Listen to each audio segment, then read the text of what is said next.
Senhoras e senhores, alguém já se esqueceu de tudo isso? Tudo ficará por isso mesmo? Essas palavras que agora leio, um dia foram proferidas pelo professor Luiz Roberto Salinas Fortes, em seu livro O Retrato Calado. Todas as vezes que eu leio essas palavras e que as ouço, sinto como se a minha alma fosse apunhalada. Em primeiro lugar, pelos horrores ali narrados sobre os crimes praticados pela ditadura civil-militar brasileira. Em segundo lugar, porque aos dias em que a dúvida ecoa e me vejo também a perguntar: tudo ficará por isso mesmo? Houve um tempo que talvez pensássemos que a história caminhava em direção determinada. E há aqueles de nós cuja fé responde de antemão às dúvidas mais profundas da alma. Mas quem poderia prever como nossas histórias serão contadas? Se não nos é dado, contudo, de onde adivinhar o futuro, nunca nos foi permitido ou mesmo pensado outro caminho que não o da luta. Lutar desde que somos marcados com os ferros da injustiça. Lutar desde que o sentimento de dignidade nos acordou para um mundo que não é como deveria ser. Lutar desde que sabemos que um outro mundo é não apenas possível, como também é necessário. Lutar, companheiros e companheiras, até que se fechem para sempre os nossos olhos nessa terra.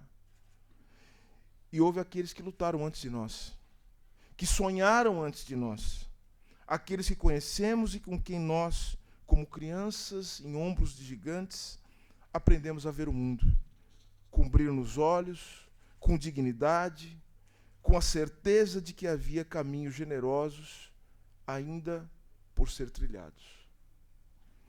São as nossas memórias e lutas presentes, por mais que não tenhamos o dom da vidência, que nos permitem afirmar: não ficará por isso mesmo. Não me esqueceremos. Peço aqui licença para citar Júlio César Estraceira, promotor argentino. Precisamos fundar uma paz baseada não no esquecimento, mas na memória. Não na violência, mas na justiça. Essa é a nossa oportunidade e talvez seja a última. É só pela devida memória do passado que podemos olhar verdadeiramente para o futuro. Senhoras e senhores, temos compromisso com esse país, com a justiça e com o futuro da nação brasileira. Cortem uma de nossas flores que retornaremos como primavera. Como dizia a música de Paulo César Pinheiro, você corta um verso, eu escrevo outro. Você me prende vivo, eu escapo morto. De repente, olha eu de novo. E o que nos faz renascer são as injustiças praticadas pelos poderosos dessa terra, pelos príncipes desse mundo. São também os nossos sonhos e a certeza de que há lutas que valem a pena serem lutadas.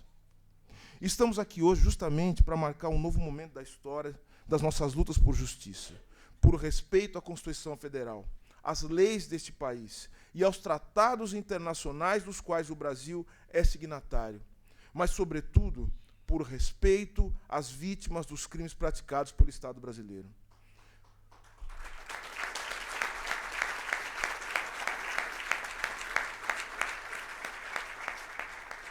E é por isso, senhoras e senhores, que estamos em processo de recriação da Comissão de Mortos Desaparecidos.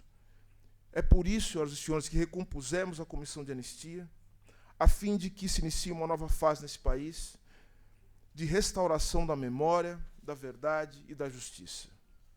Este reinício tem no dia hoje um marco nessa primeira sessão plenária e emblemática. Tudo isso ocorre não por voluntarismos, que isso fique claro.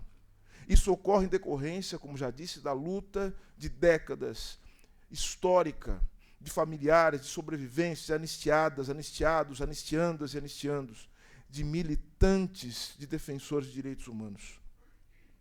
Aos que veem nessas iniciativas revanchismos ou mesmo tentativas de dividir a nação brasileira, eu diria que é justamente o contrário.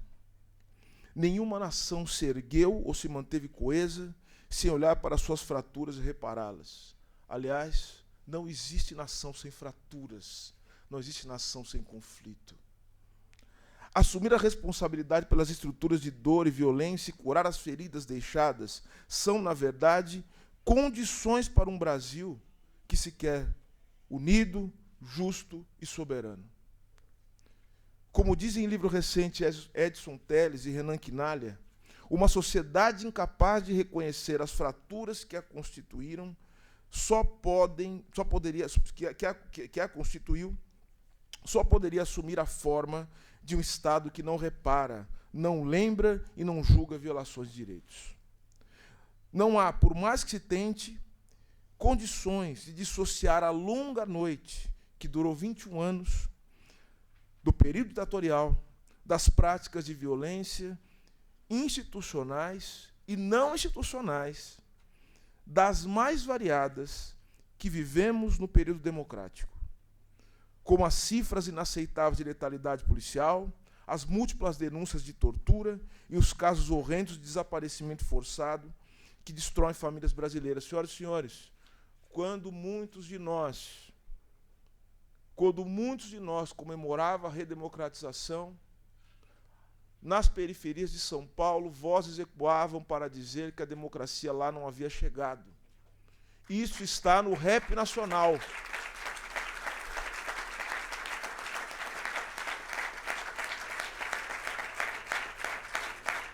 Pelo menos desde 1988, os Racionais MC têm dito isso para nós e outros têm dito isso para nós. A redemocratização não alcançou parcelas expressivas da população brasileira. Os trabalhadores e trabalhadoras que moram nas periferias, nas favelas, negros e negras, os povos indígenas, e não nos enganemos, tudo isso tem uma ligação direta com os fatos ocorridos no período ditatorial e do qual nós ainda não demos uma resposta efetiva. E se ainda houvesse dúvidas da importância de se promover a memória, a verdade e a justiça como políticas públicas de Estado, os atos golpistas de 8 de janeiro contra os poderes constituídos foram mais uma prova cabal de que o esquecimento e o silenciamento cobram um preço altíssimo de cada um de nós. O que temos hoje, senhoras e senhores, é uma parte não desconsiderável da população brasileira condenada ao que nós poderíamos chamar de uma infantilidade política, esperando sempre que um ente pretensamente superior ou externo aos poderes constituídos resolva, entre muitas aspas, as nossas diferenças políticas. Essa neurose coletiva, essa busca de um pai imaginário que os autores da Escola de Frankfurt tanto disseram, fazendo alusão ao período nazifascista, estranha qualquer nação que se pretenda madura e democrática.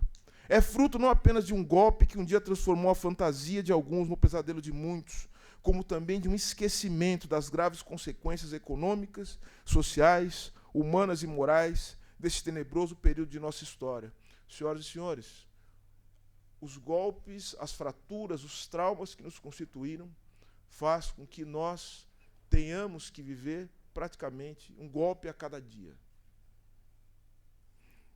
Os ditadores legaram-nos um país em frangalhos, marcado pela hiperinflação, pelo desemprego, pela miséria, pelo analfabetismo. O período da ditadura militar foi um período de degradação da economia brasileira.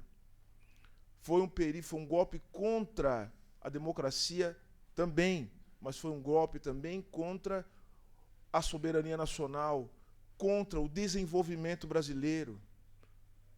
Foi um golpe contra a possibilidade do Brasil ser um país que pudesse, a partir dos seus esforços, a partir de um projeto, caminhar para superar as suas desigualdades econômicas. Foi um golpe que colocou o Brasil de joelhos perante nações estrangeiras. E essas mazelas, que só parcialmente lograram ser superadas por meio de políticas públicas universais, legadas pela Constituição de 88 e pela luta dos verdadeiros nacionalistas, exilados e silenciados pelos ditadores. As fantasias de que era melhor naquele período, afinal, não passam disso, fantasias. são facilmente derrotadas pelas evidências.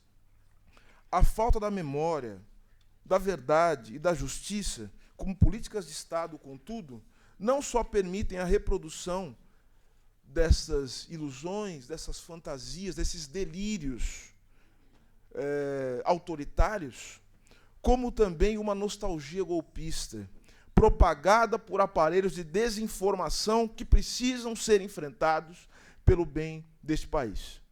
Do contrário, continuaremos a ver manifestações pedindo um novo AI-5, pedindo o fechamento do Congresso e a prisão de ministro do Supremo Tribunal Federal. Costumo dizer que a defesa, a proteção e a promoção dos direitos humanos requerem limites bem traçados, a compreensão do que faz parte do jogo democrático e daquilo que é inconcebível em qualquer lugar do mundo. As políticas de memória, verdade e justiça são, nesse sentido, princípios basilares da compreensão desses limites. É preciso dizer, contudo, que forças armadas nacionalistas, verdadeiramente nacionalistas, bem treinadas e parceiras do desenvolvimento nacional includente, são alicerce na história das nações que pretendam grandiosas. São peça fundamental para a garantia do interesse da integridade nacional. Tenho respeito e mesmo admiração pelos cidadãos e cidadãs que, ao vestirem a farda, juraram dar a vida pelo seu país. Rechaçar os crimes e as violações de direitos humanos ocorridos na ditadura civil-militar brasileira não significa, portanto, rechaçar as Forças Armadas, mas apontar para um período da história que todos, sem exceção, devem deixar para trás.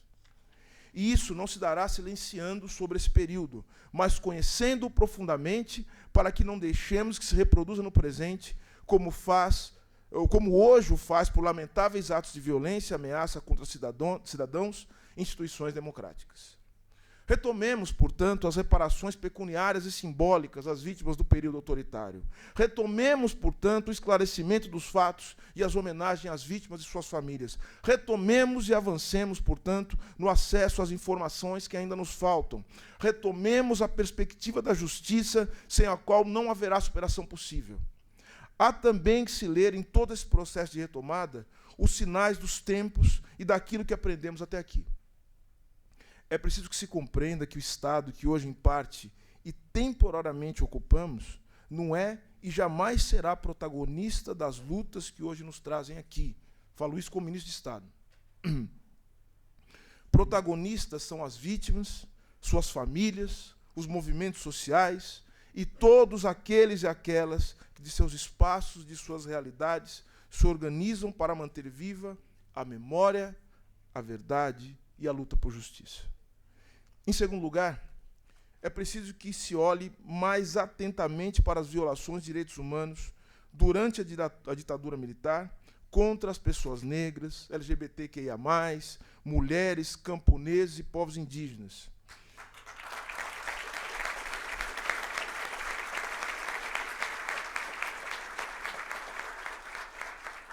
E, no mesmo sentido, não é possível dissociar, como eu já disse aqui antes, o período autoritário e a reprodução de uma sociedade violenta e racista do legado do colonialismo, da escravidão, que só em parte superamos. Hoje há historiadores e historiadoras que se debruçam a estudar como as práticas coloniais elas foram fundamentais na formação de tecnologias que foram depois utilizadas nos regimes nazistas e depois foram fundamentais também para que, a partir dos processos de segregação ocorridos no sul dos Estados Unidos, que são práticas coloniais, fosse possível construir dentro da Europa aquilo que a Aimé Césaire já disse, né? Ou seja, a Europa é indefensável e, portanto, o que aconteceu no período nazista é a replicação das práticas coloniais em território europeu.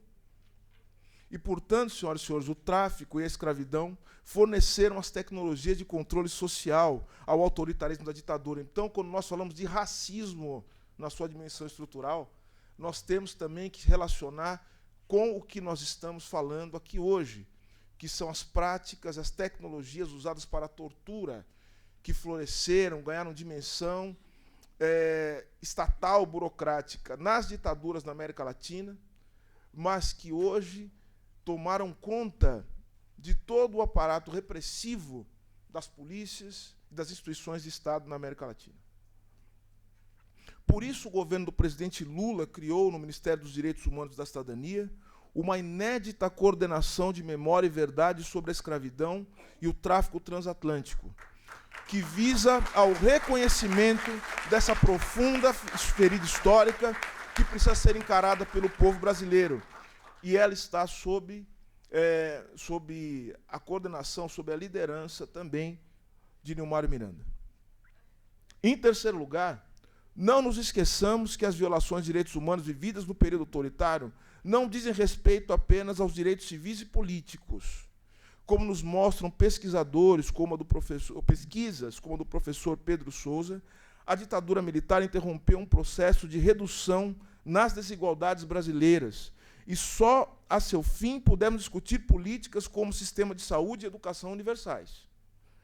Quantos brasileiros e brasileiras poderiam ter sido salvos da ignorância, de doenças e do abandono, não fossem as políticas excludentes da ditadura brasileira? Creio, companheiras e companheiras, que ler esses sinais, incorporar uma visão ampla das políticas de memória, verdade e justiça, faça necessário, não apenas para uma melhor compreensão do que são essas políticas, como também para reconectarmos dessas lutas as preocupações imediatas de milhões de trabalhadores e trabalhadoras que foram levados a acreditar que o direito à memória nada tem a ver com seus sofrimentos cotidianos. As desigualdades, as violências de Estado, o machismo, o racismo, a homotransfobia, o número inaceitável de jovens pobres e negros assassinados hoje no Brasil são, repito, indissociáveis das formas pelas quais esse país foi construído e de como contamos essa história. Nosso sofrimento comum é também para o bem e para o mal, a nossa força. E para que ela cresça, essa história precisa ser recontada. Ser recontada para que as suas atrocidades não se repitam. Por isso, bradamos ao lado dos movimentos pelo fim da ditadura no país. Nunca mais, nunca mais.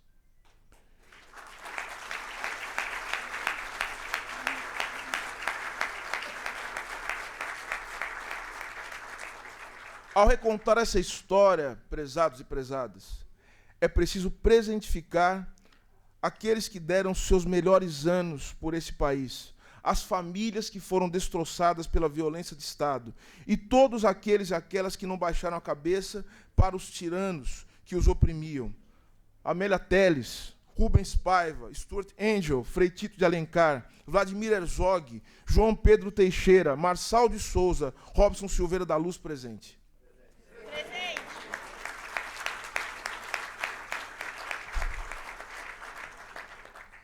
A memória viva, em brasa e fogo desses brasileiros e de tantos outros dão-me a certeza de que, como João Bosco e Aldir Blanc disseram, abro aspas, essa dor assim pungente não há de ser inutilmente.